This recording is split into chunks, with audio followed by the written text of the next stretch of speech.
Welcome to Kenton's videos. Enjoy the video. You'll start by halting the update engine itself. Open Services Now, Win+R Services, MSC. Once the console appears, locate Windows Update. Right-click it, choose Stop to halt any downloads immediately.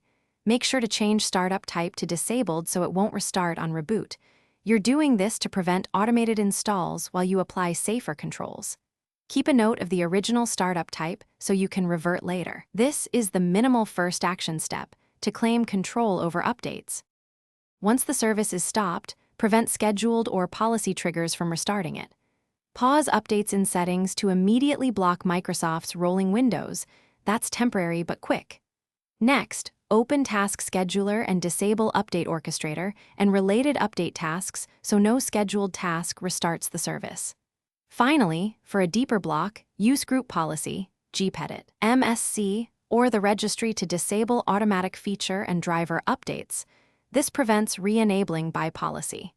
These steps reduce surprises and give you a longer maintenance window.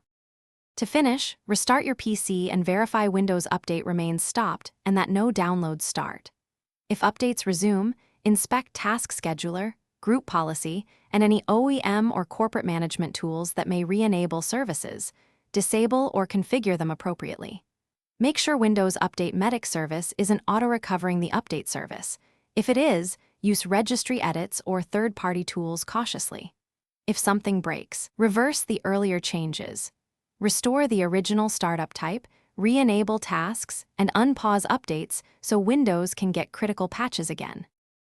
Thanks for watching. Consider subscribing if we helped you.